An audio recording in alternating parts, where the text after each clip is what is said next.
महिला सभा महानगर अध्यक्ष। इसलिए प्रेस वार्ता रखी जी, ये 22 तारीख को मेरे संग एक घटना हुई थी और उस घटना में मुझे जान से मारने की धमकी दी गई है और गाड़ी रोक के भद्दी भद्दी गालियाँ दी गई हैं।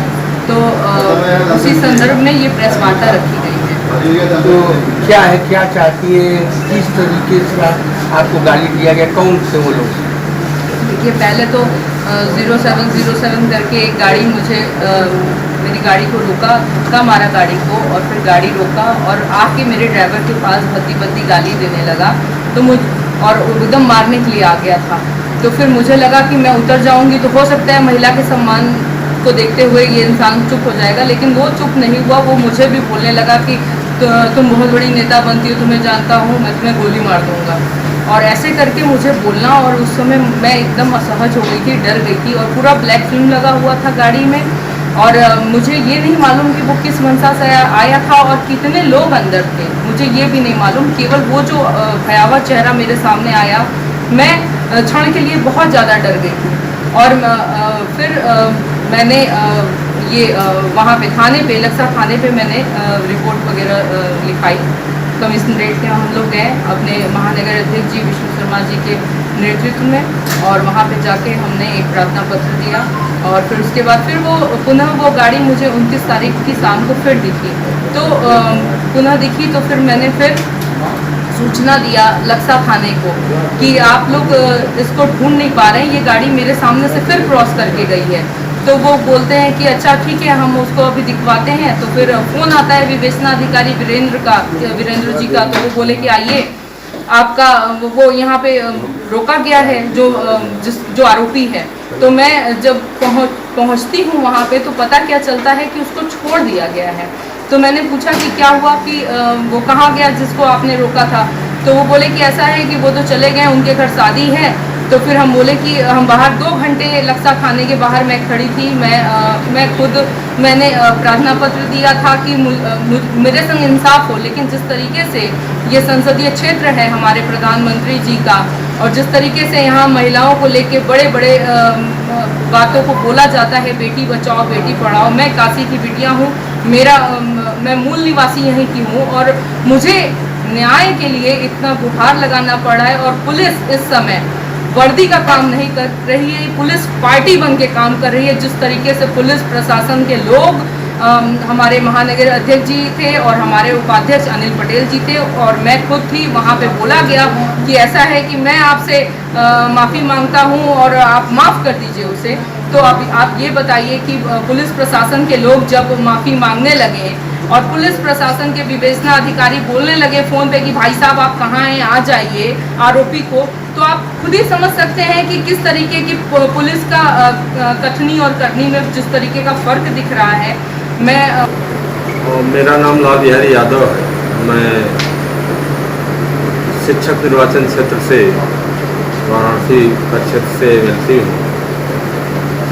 आज जिस घटना का जिक्र महानगर की अध्यक्ष पूजा यादव द्वारा किया जा रहा है, बहुत ही निंदनीय है।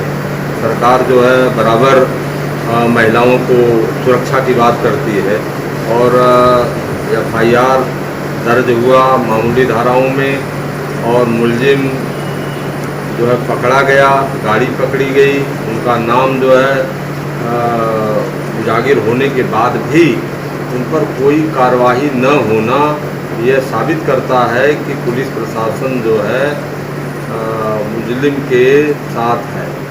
और अब अपना परिचय दीजिए। मैं विष्णु शर्मा, महानगर अध्यक्ष समाजवादी पार्टी वाराणसी।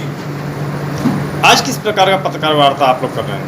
आज हमारे समाजवादी पार्टी के MLC माननीय श्री लाल बिहारी यादव जी और समाजवादी पार्टी महिला सभा की महानगर अध्यक्ष पूजा यादव, हम लोग सभी बैठे हैं।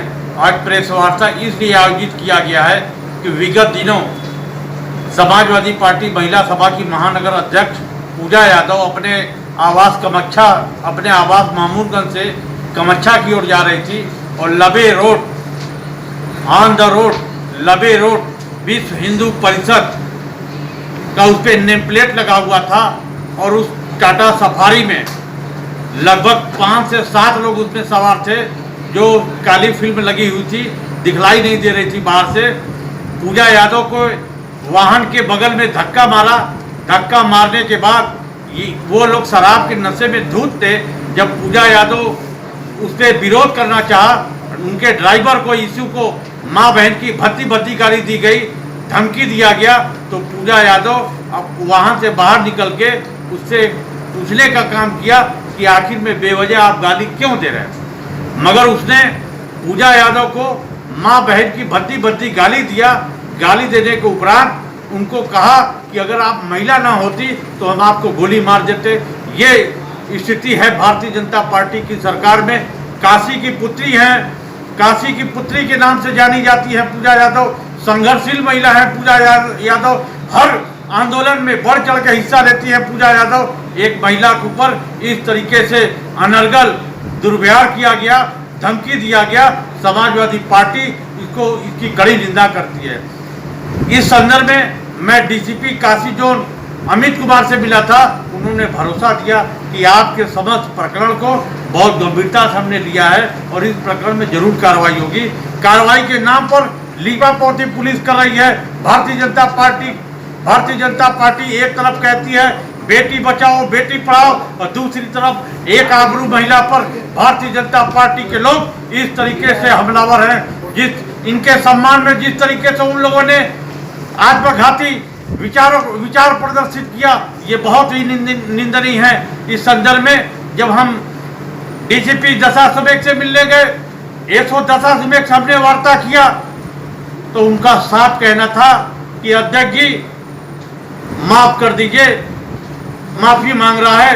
हम पूछना चाहते हैं, अपराध चाहे जिस भी प्रकार का हो, अपराध होता है। अपराध की श्रेणी में माफी का कोई जो है मापदंड नहीं होता।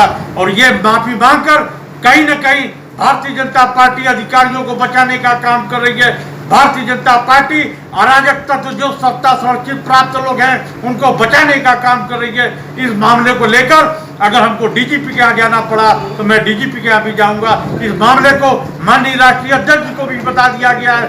अगर पुलिस प्रशासन अगर पूजा यादव के अराजक तत्वों के खिलाफ, सत्ता सुरक्षा प्राप्त लोगों के खिलाफ अगर कार्रवाई नहीं करती है तो समाजवादी पार्टी के लोग लोकतांत्रिक तरीके से विरोध प्रकट करने का काम करेंगे।